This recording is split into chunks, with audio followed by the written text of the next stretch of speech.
Let me just ask you this, Mr. Risk Taker, what's the bigger risk? Carrying on like you're going, or taking the deeper dive? What's better? Take eight big risks in life, sin once, miss the mark once, but get 7, achieve 7 out of 8, or take 100 risks and achieve 8 of them. My hunch is that if there's a God, he's saying, go for the 100 and get 8, rather than 8 and get 7. If you're not taking enough risk to sin or miss the mark, to fail, then what are you doing? Don't come back with even money. Come back with the safe bets. You cannot afford not to. This is what hard feels like. Did you expect it not to be hard? Did you expect this thing that you're trying to achieve not to be difficult?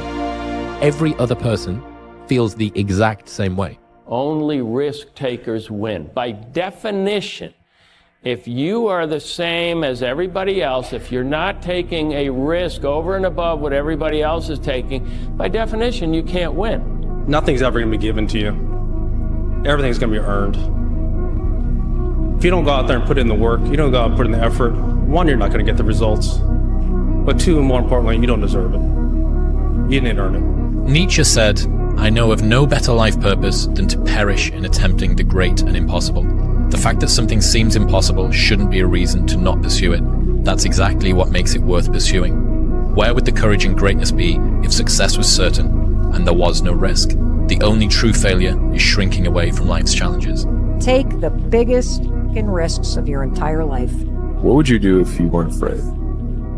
And I love thinking about that when I'm thinking about big life decisions. Like, what would I do if I weren't afraid? And it's usually like the big one, the bigger thing that I really want to do, but I'm afraid to do it.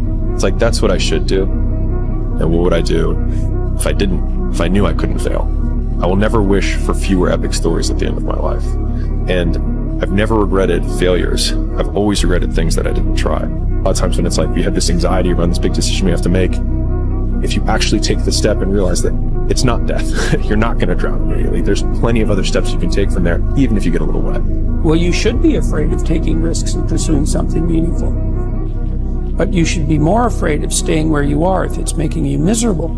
It's like the first thing you want to do is dispense with the idea that you get to have any permanent security outside of your ability to contend and adapt. It's the same issue with children. It's like you're paying a price by sitting there being miserable. You might say, well, the devil I know is better than the one I don't. It's like, don't be so sure of that. The clock is ticking.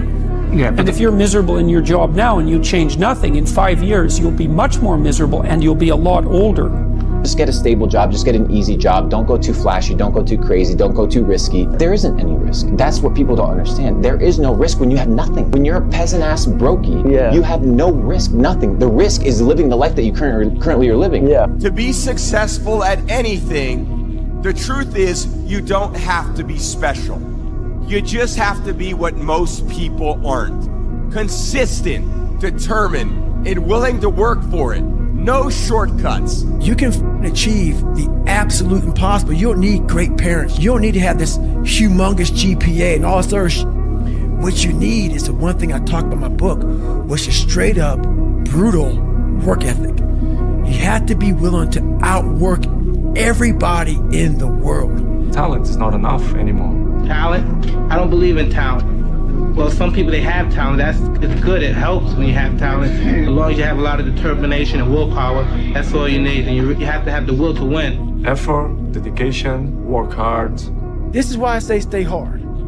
Because when you weren't given the gifts, the only thing you can do in life is stay hard.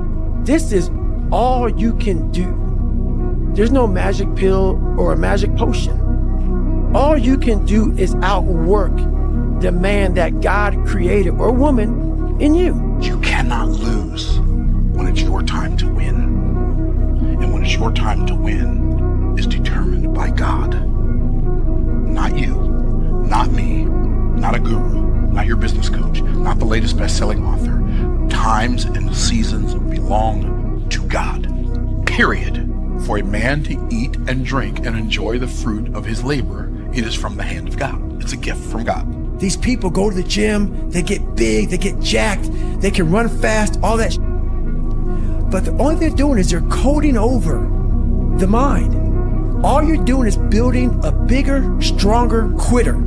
Your mind hasn't gotten any stronger because you haven't gone back in there and dealt with shit. So the second adversity comes, like, my God, I'm fit.